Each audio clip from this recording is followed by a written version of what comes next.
कैसे हो सभी लोग, कैसी चल रही है तैयारी? A1। चलो बढ़िया है। काफ़ी लोगों को कंफ्यूज हो रहा है कि हम ये RS, एक सेकेंड रुकना, कि हम ये RS और ये EO RO और इसके अलावा हम ये CET आने वाले टाइम में ऐसा ही ये कैसे करें, एक साथ मैनेज कैसे करें? क्योंकि एक ही टारगेट पे, जैसे अब इसमें बहुत कम 77, इसको टारगेट लेके चल नहीं सकते, RS को टारगेट लेके चल नहीं सकते, और CET तो एक पात्र तक एग्ज़ाम है, और तो इसीलिए अपन को सबको टारगेट लेके चलना पड़ेगा। और लगभग सिलेबस सबका एक जैसा है, और थोड़ा सा बस अगर टाइम मैनेजमेंट अपना अच्छा बैठ जाए और अपन को समझ आ जाए कि अपन को क्या क्या पढ़ना है, तो शायद एक ना एक वैकेंसी में अपना पद फिक्स है। तो आज वही बताऊंगी मैं। सबसे पहले मैं तुम्हारे सामने बता दूं कि महीना, ये अपन बाद में डिस्कशन करेंगे कि इस महीने क्या पढ़ना है, लेकिन सिलेबस बता दूं। जैसे RS है, फिर ऐसा ही प्री का लेके चले, तो प्री RS और SI का मेन, मतलब RS का SI का तो एक ही एग्ज़ाम होता है, तो इसमें सेम है लगभग। एक हिंदी एक्स्ट्रा है नहीं है, तो हिंदी लगाते हैं यहाँ पे। और हिंदी की बात करो तो हिंदी इसमें मेन में आती है, फिर EO RO और अपना CET में तो पूरा सिलेबस RS प्री का है। अब रही बात इसमें, तो इसमें क्या है एक्स्ट्रा? नगर पालिका एक्ट ही तो है, नगर पालिका एक्ट है। अगर रोज की एक क्लास ले अपन और 1 घंटा हम खुद पढ़े, तो कुल मिला के 2 घंटे अपना सुबह सुबह इसको कवर कर लो उठते ही। जैसे अगर कोई इंसान 8 बजे भी उठता है, तो 10 बजे तक इसी को पढ़ लो बस, फिर छेड़ो ही मत इसको। सही बात है। उसके अलावा अपने देखो, इसके अलावा भी अपने पास बहुत सारा सिलेबस है जो तीनों में सेम है। प्री के अकॉर्डिंग चलते हैं पहले। तो इसमें अपने देखो, राजस्थान का इतिहास तीनों में आ रहा है, मतलब चारों में राजस्थान का इतिहास, इसमें भी राजस्थान का इतिहास आ रहा है, और इसमें भी आ रहा है राजस्थान का इतिहास। आ रहा है नहीं आ रहा है? और इसमें तो है ही है, इसमें भी है राजस्थान का इतिहास। तो राजस्थान का इतिहास तो अपन को पढ़ना ही है, तो क्यों नहीं सबसे पहले अपन इसी को कवर करें। जैसे कल ना, मध्यकाल में इतना मत घुसो, क्योंकि वो बहुत लंबा चौड़ा है। अपने पास अगर टाइम रहेगा तो अपन लास्ट में पढ़ लेंगे, लेकिन अभी अपन को इनमें क्या क्या कंप्लीट करना है, इन दोनों में अपन को क्या क्या कंप्लीट करना वो देखें। एक करना अपन को आधुनिक इतिहास, और आधुनिक इतिहास के साथ ही अपन को प्राचीन में इतना सभ्यता कंप्लीट करनी, और कला एवं संस्कृति तो रट ही लो, क्योंकि हर एग्जाम में 7 से 8 क्वेश्चंस बनते हैं कला व संस्कृति। सेम इसी में यही बात है, इसी में और इसी में, ठीक है। तो इसका तो हो गया, तो ये तो अपन को पढ़ना ही है। उसके अलावा राजस्थान ज्योग्राफी। अब राजस्थान ज्योग्राफी में तुम्हें क्या पढ़ना है? तुम्हें नदियाँ, नाले, इसके अलावा भी बहुत चीज़ें हैं, खनिज है, उद्योग है, जनसंख्या है, परिवहन है, पर्यटक है, ये सारे चीज़ों पे फोकस करो, क्योंकि हर टॉपिक में एक एक क्वेश्चंस बनते हैं, तो उसको ज़्यादा फोकस करना है। इसके अलावा अगर टोटल भी देखें ना, तो 15 से 20 टॉपिक है, ज़्यादा से ज़्यादा 20 टॉपिक। अगर अपन डिवाइड भी कर दे तो 15 टॉपिक है, इसमें भी है, इसमें भी है, और इसमें भी है। ये तो इसमें तो कोई कंफ्यूज नहीं। तो राजस्थान इतिहास भी पढ़ना, ज्योग्राफी पढ़नी। उसके बाद अपन के फिर है राजस्थान पॉलिटी, जो इसमें भी है, इसमें भी है, और इसमें भी है, तो ये भी पढ़ना अपन को। तो साथ में EO RO भी तो हो रहा है अपना। अगर RS का टारगेट लेके भी चले और EO RO का भी टारगेट लेके चले, तो ये भी हो रहा है नहीं हो रहा है? तो ये तीनों तो अपन को पढ़ना ही है। इसके बाद में अपने EO RO में इंडियन पॉलिटी है, तो क्या RS में नहीं है इंडियन पॉलिटी? है, इसमें भी है, इसमें भी है, और इसमें भी है। तो भाई साहब ये 1 2 3 4 सब्जेक्ट को अपन का टारगेट है ना कि फरवरी तक कंप्लीट कर लो। और इन 4 सब्जेक्ट की वजह से अपना EORO का 80 नंबर कवर हो जाएगा, SI का 100 नंबर का पेपर कवर हो जाएगा, और RS प्री कवर हो रहा है, और CET कवर हो रहा है। अब एक्स्ट्रा क्या क्या है? एक्स्ट्रा में देखें तो इकोनॉमी है, जो हर बार मार्च में चेंज होती है, मार्च अप्रैल में। तो वो इकोनॉमिक्स से ज़्यादा 60 से 70 दिन लगते हैं अच्छे से पढ़े तो इंडियन और उसका। उसके बाद में अपना इंडियन का बचेगा केवल, जिसमें इंडियन पॉलिटी हो ही गई, तो इंडियन में केवल 2 बचेगा, एक तो हिस्ट्री बच रही है अपनी और एंड ज्योग्राफी बच रही, ये एक्स्ट्रा पढ़नी है। और इसमें से प्री में तो बहुत कम क्वेश्चंस आते हैं, मेंस का ज़्यादा है। अगर RS कोई मेंस देना चाहता है तो उसका ज़्यादा है, फिर क्या बचेगा पीछे? मतलब मेंस के जो अलग टॉपिक है वो हो, लेकिन प्री का देखें तो कुछ नहीं बचेगा, सिर्फ ये 2 ही तो बच रहे हैं। ये तो इतना तो हो गया सिलेबस का डिस्कशन। तो अपना टारगेट रखने की जो 4 सब्जेक्ट है उसको फरवरी तक कंप्लीट कर लें, और फिर मार्च अप्रैल में इनका रिवाइज करें। मई में तो अपना एग्जाम है ही है EORO का, CET का भी एग्जाम आ ही जाएगा, जब तक RS की वैकेंसी भी आ ही जाएगी। कम से कम इन 4 को तो कवर करें। और रही बात नगर पालिका एक्ट की, रोज के 2 घंटे पढ़ लो। मेरी क्लासेस अब कंटिन्यू आ रही है, वैसे भी 30 से 40 मिनट, कोई ज़्यादा बड़ी बात नहीं। रोज के 3 धारा भी पढ़े ना तो भी फरवरी तक आराम से कर लें। अब किन किन को टाइम टेबल का हो रहा है कि हम कैसे रिवाइज करें और कैसे साथ में। तो पहली बात बता दूं कि अपन जब फर्स्ट पेज से लिखते हैं ना, जैसे कि आज ही अपन ने एक्ट स्टार्ट किया है और 10 दिन के बाद हमने 20 पेज कर लिए, तो उस 10वें दिन को हमें फर्स्ट पेज से रिवाइज करना सीखना है। और अगर अपन रोज रिवाइज करेंगे तो एक पेज में अपने ज़्यादा से ज़्यादा 2 मिनट लगते हैं। और हर एक सब्जेक्ट के लगभग 300 से 400 पेज तो बन ही जाएंगे, उससे ज़्यादा बनेंगे ही नहीं। 400 पेज हाईएस्ट, 300 तो बहुत, मतलब 300 से ज़्यादा बनेंगे ही नहीं। तो 300 पेज को एक साथ रिवाइज मारना मतलब पूरा ज़्यादा से ज़्यादा 4 से 5 घंटे में अपन को ये प्रैक्टिस करनी है कि हम 4 से 5 घंटे वो 300 पेज पढ़ लें। और ये कब होगा? जब अपन जैसे अब नेक्स्ट क्लास ली है ना, तो पहले पेज से रिवाइज करना सीखो, और 10 दिन के बाद भी अपन को पहले पेज से रिवाइज करना है। ठीक है, तो ये है रिवाइज का तरीका। उसके बाद में जैसे कि अपने बहुत 100-200 पेज बन गए, 100-150 पेज आ गए, लगभग हमने हिसाब 30 से 40 क्लासेस ले ली, लगभग 50 से 60% अपना सिलेबस कवर हो गया कि अब इसको कैसे करें। फिर अपन को कैसे करना है, जैसे मैं करती हूँ वैसे तुम्हें ही बताऊँ। जैसे मैं फिर करती हूँ, टॉपिक लिखती हूँ आगे अपने पेपर पे, फर्स्ट पेपर पे, जैसे टॉपिक लिखे यहाँ पे सारे, और फिर मैं टारगेट लगती हूँ कि आज 5 टॉपिक का रिवाइज करना है, क्योंकि अपन ऑलरेडी 30 से 40 दिन सारे टॉपिक को रिवाइज कर ही रहे, तो एक दिन छोड़िए, एक दिन करेंगे तो भी कोई नहीं। तो 5 टॉपिक का मैं टारगेट रखती हूँ कि मैं क्लास खत्म होने से पहले 5 टॉपिक का रिवाइज करूँगी, और क्लास खत्म होने के बाद जो लास्ट के 5 टॉपिक बचे हैं ना, जो हमने अभी अभी पढ़े, वो रिवाइज करती हूँ, बीच वाले मैं छोड़ देती हूँ। मैं कुछ इस टाइप से रिवाइज करती हूँ। उसकी वजह से ये बीच वाले, फिर ये 5 दिन दूसरे दिन मत पढ़ो, फिर आगे वाले 5 दिन पढ़ लो, लेकिन वो 5-6 टॉपिक जो अपन अभी पढ़ रहे हैं, जिनको अपन को 4 से 5 दिन हुए हैं, वो साथ कंटिन्यू लेते चलें। फिर जब अपना पूरा कंप्लीट हो जाएगा, सिलेबस 100% कंप्लीट हो जाएगा, फिर इसको रिवाइज कैसे करते हैं? तो उसके लिए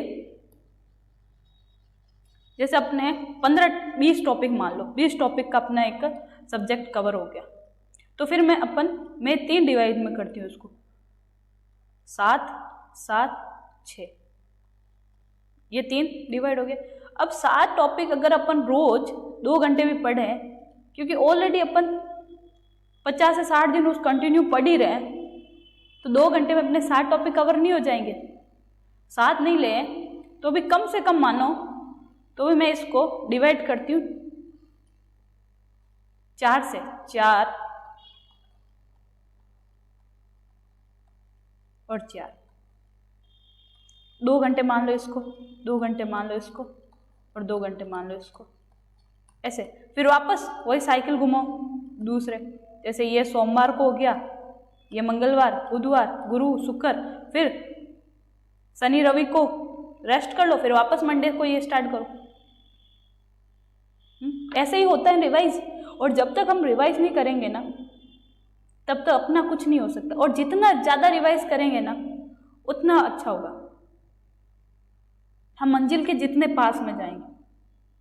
अपन को अलग अलग चीज़ें नहीं पढ़नी, अपन को एक ही चीज़ को बार बार पढ़ना, अपन को ज्ञानी नहीं बनना है, अपन को केवल एग्ज़ाम निकालना है। तो टारगेट ये, तो ये पहली बात रिवाइज का है। उसके बाद में जैसे अपना पूरा सिलेबस कंप्लीट हो गया, जैसे कि एक बात मैं बता दूं कि अब ये तो हो गया रिवाइज का तरीका, मैंने बता दिया। लेकिन अभी अपन का टारगेट लेते हैं 30 से 40। जो अभी तक तैयारी स्टार्ट नहीं की है ना, वो भी लग जाओ, क्योंकि अभी मेरी 4 से 5 क्लासेस हुई है और मैं कंटिन्यू क्लासेस लूँगी। और ट्राई करेंगे कि हम नेक्स्ट मंथ से लाइव आ जाएं, अगर 1000 सब्सक्राइब होते ही। तो इतना प्रयास तो आप सब करो। तो देखो, पहले अपन EORO और RS प्री का लेते हैं। 4 सब्जेक्ट कवर करेंगे अपन फरवरी तक, ट्राई करेंगे जनवरी तक ही कंप्लीट हो जाए। फिर फरवरी में अच्छा रिवाइज करेंगे, फिर अगर RS आई तो RS पे फोकस करेंगे। तो अभी CET और EORO का लेते हैं। तो सबसे पहले अपन राजस्थान इतिहास, इसको पढ़ना। ये मैं आप सबको दिसंबर के बाद ही पढ़ूंगी, खुद ट्राई करना पढ़ने का। और अगर मेरे साथ पढ़ना यूट्यूब पर तो थोड़ा सा वेट करना पड़ेगा दिसंबर तक। और हाँ, राजस्थान इतिहास की बात करूँ तो आधुनिक में कर रही हूँ स्टार्ट, आधुनिक तो स्टार्ट कर ही रही हूँ। तो आधुनिक का अपना 30 दिन का टारगेट है। तो इस महीने के 20 दिन और अगले महीने के 10 दिन और 10 दिन रिवाइज के मान लो, तो 40 दिन में अपना इसको टेस्ट वाइज दे के कंप्लीट करना है। तो 40 दिन का इसको टारगेट, रिवाइज पूरा करना, मतलब टेस्ट वाइज देख के सारा 40 दिन। उसके बाद अपना बचेगा कला एवं संस्कृति, वो अपन दिसंबर के बाद, मतलब ये आधुनिक कंप्लीट होने के बाद स्टार्ट होगी। ये लगभग मान लो कि अपने 15 दिसंबर तक कंप्लीट हो जाएगी। क्योंकि अपन आगे पढ़ते जाते एक साथ ले लेते हैं सारी सब्जेक्ट। सब गलतियां क्या करते हैं, एक साथ सब्जेक्ट ले लेंगे और उसके बाद में अपन नेक्स्ट मंथ अपन को पता चलती है कि एक ही सब्जेक्ट कवर नहीं हुई अपनी, तब दुख होता है यार, एक भी सब्जेक्ट कवर नहीं हुई अपनी। तो इसीलिए अपन छोटे छोटे टारगेट लेंगे, छोटे छोटे टारगेट से बड़े टारगेट तक पहुंचेंगे। वो तो कहावत सुनी होगी, बूंद बूंद से घड़ा भरा जाता है ना। तो ऐसे बूंद बूंद से अपन काम करेंगे, छोटे छोटे टारगेट। तो ये उग जाएगी अपने 15 दिसंबर तक। फिर अपना बचेगा राजस्थान ज्योग्राफी, राजस्थान का भूगोल, और राजस्थान मतलब पॉलिटी। फिर इंडियन पॉलिटी अपनी चल ही रही है, इंडियन पॉलिटी। इसको टारगेट करेंगे कि अपन कम से कम 30 दिसंबर तक कंप्लीट कर ले। और इसके कंप्लीट होते ही अपन ये स्टार्ट कर ले, इसका ज़्यादा कुछ नहीं, 40 दिन, मतलब लगभग 15 फरवरी।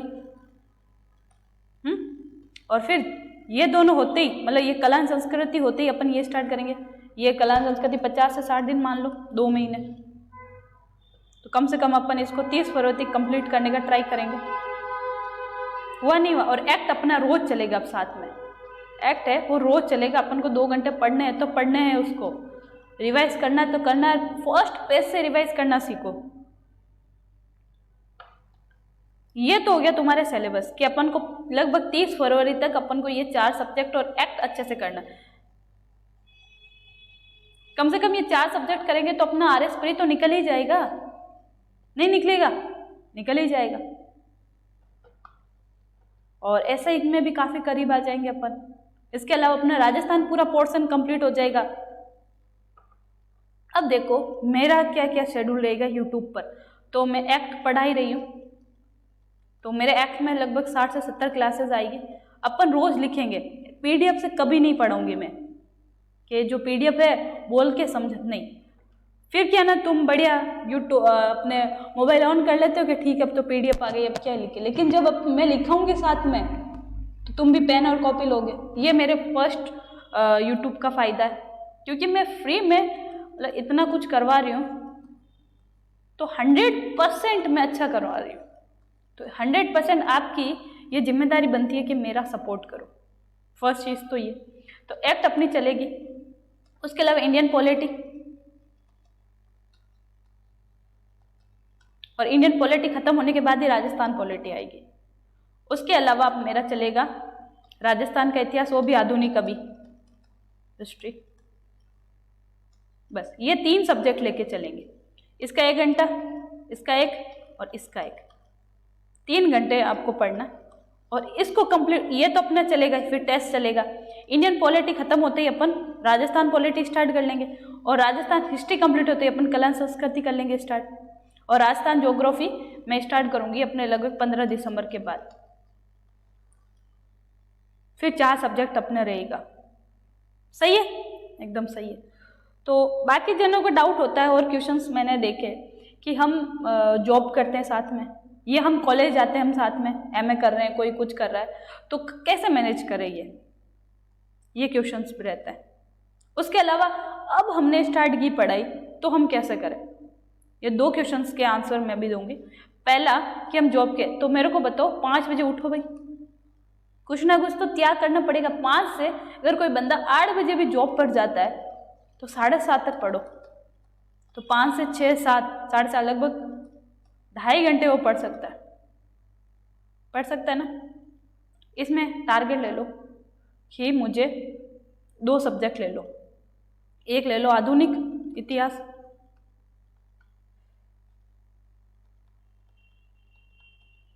और एक ले लो इंडियन पॉलिटी, भारतीय राज्य व्यवस्था। ठीक, ये 2 सुबह हो गई। फिर कोई इंसान अगर वापस 12 घंटे भी जॉब करे, शाम को 8 बजे आए, तो जो 8 बजे तक तो फ्री हो जाओगे, तो 8 से 9, 10, फिर लो 11:30 तक टारगेट। ठीक, इसमें 3 सब्जेक्ट करो। एक एक्ट पढ़ना मुझे, ये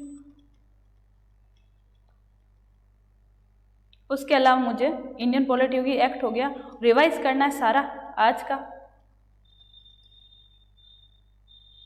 और इसके अलावा मुझे कला एवं संस्कृति थोड़ा सा पढ़ना 1 घंटा।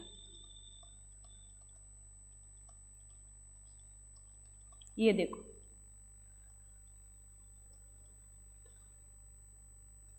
हुआ नहीं हुआ?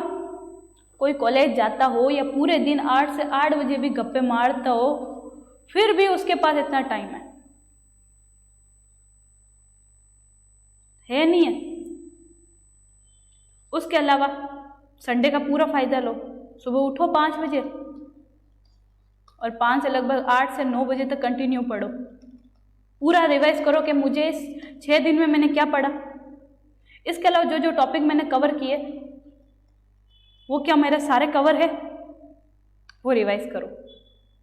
संडे का ऐसा फायदा लो कि मुझे सपोज करो कि मेरा एक टॉपिक है अधूरा हो गया, जैसे मूल कर्तव्य अपन पढ़ रहे हैं या मूल अधिकार पढ़ रहे हैं, ठीक है, उसमें मूल अधिकार का बड़ा टॉपिक है, आधा अपना कंप्लीट हो गया, फिर आधा इस 1 दिन में ही ले लो पूरा।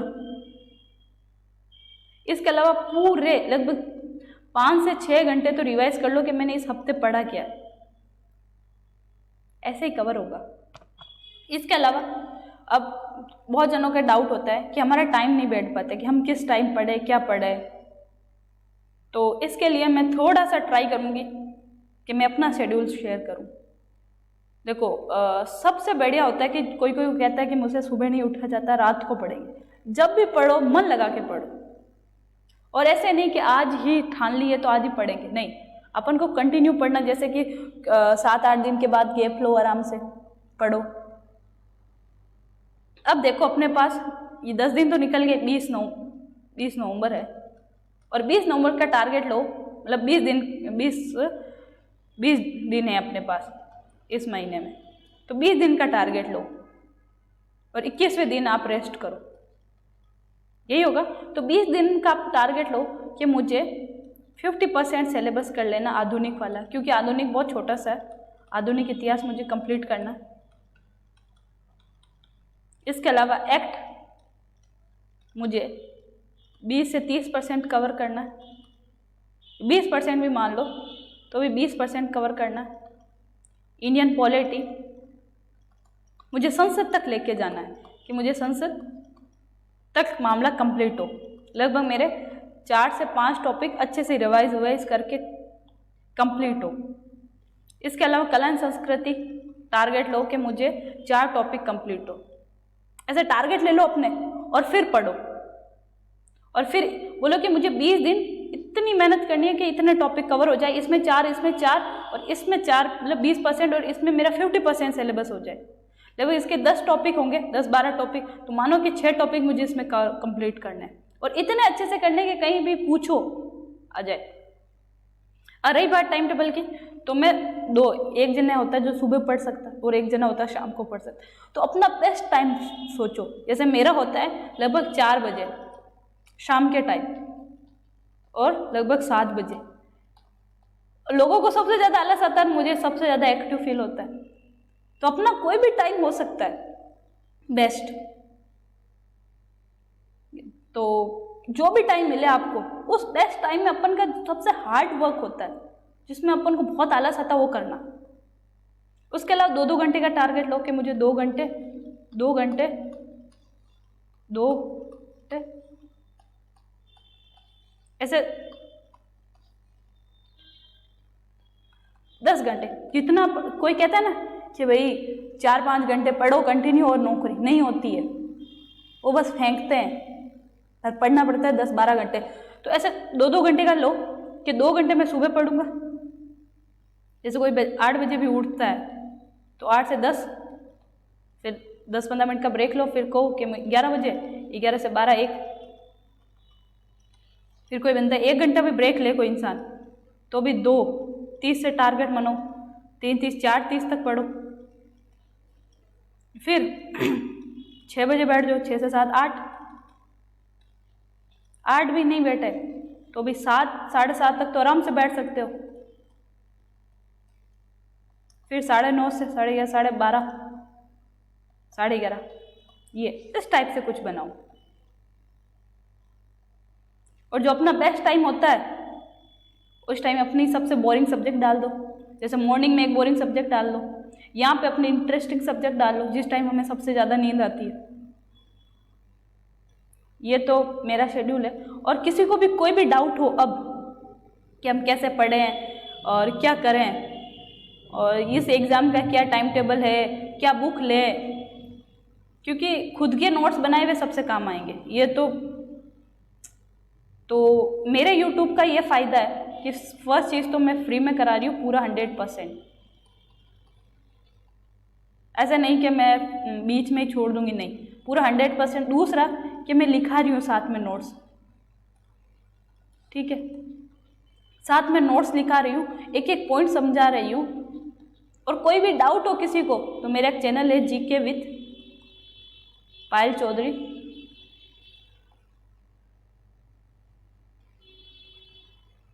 इसके अलावा मेरा पर्सनल चैनल है, मतलब पर्सनल मैसेज कर सकते हो MS पायल 07, ये इसी में मिल जाएगा आपको। इसके अलावा मेरा इंस्टाग्राम ID पायल चौधरी 1409, ये मेरी इंस्टाग्राम ID। किसी को भी कोई भी डाउट हो एग्ज़ाम के रिलेटेड तो मुझे बेहिचक मैसेज कर सकता है। और कोई कह रहा है कि अब लाइव के लिए, तो मैं बता दूं कि जब भी 1000 सब्सक्राइब होते ही मैं लाइव आ जाऊंगी। फिर अपना मतलब फिक्स टाइम रहेगा, उस फिक्स टाइम में कोई भी डाउट होगा अपन लेंगे हाथों हाथ और हाथों हाथ उसको सॉल्व करेंगे। तो ये अब इसमें किसी को डाउट हो, क्योंकि काफ़ी लोगों को ये रहता है कि RS के साथ EO कैसे करें, जॉब के साथ जॉब के साथ अपन प्रिपरेशंस कैसे करें, रिवाइज कैसे करें, सब मैंने बता दिया। अब बहुत जनों का ये रहता है कि जैसे कि अपनी एक सब्जेक्ट कवर हो गई, उसको रिवाइज कैसे करें, साथ में रिवाइज कैसे करें। और हमेशा 2 से 3 सब्जेक्ट ही लेनी चाहिए अपन को। और अगर अपनी एक सब्जेक्ट, जैसे इस महीने में अपनी एक सब्जेक्ट कवर हो गई तो अगले महीने अपन को 2 तो साथ में लेनी, रनिंग चलेगी और 1 का रिवाइज करते, तो इनसे 3 सब्जेक्ट हो गई। फिर अगली बार जैसे अपनी 2 सब्जेक्ट कवर हो जाए तो 2 का रिवाइज करो और साथ में एक सब्जेक्ट लो तो 3-4 सब्जेक्ट से कि अपन को बोझ भी नहीं लगेगा और एकदम कि हाँ अपनी चल रही है। फिर इस महीने अपन सोचो 3 सब्जेक्ट कवर हो गए, मतलब 2 कवर हो गई, नहीं 1 कवर हो गई और 2 अपनी रिवाइज चल रही तो 3 कवर और साथ में 1 रिवाइज करो तो 4। अगली बार अपनी ये 3 तो रिवाइज चल ही रही है, 1 अपनी कंप्लीट हो गई तो 4 + 1, ऐसे इस प्रकार से अपना होगा। और सोचो एक साथ अपन 5 सब्जेक्ट स्टार्ट कर ली, नहीं होगा, होगा नहीं, क्योंकि ये मेरे खार का होता। चलो, और कोई भी डाउट हो पूछना, और थोड़ा सा सपोर्ट करो, सब्सक्राइब कर दो, शेयर कर दो अपने सारे दोस्तों को। मेरी EORO का एक्ट भी हर रोज़ एक क्लास आती है मेरी, इसके अलावा मेरे इंडियन पॉलिटी की क्लास आती है, राजस्थान हिस्ट्री की मैंने आज से स्टार्ट की है। तो ऐसी 3 क्लासेस मेरी आ रही है, इसके अलावा आगे भी आने वाले दिनों में क्लासेस आएगी। सारे कंप्लीट करते करते अपन चलेंगे, टिक लगाते हर पॉइंट पे, रिवाइज भी करेंगे अपन। और भी कोई डाउट हो तो मुझे मैसेज कर सकते हो, कमेंट सेक्शन में भी मैसेज कर सकते हो, ठीक है। Okay, thank you, all the best.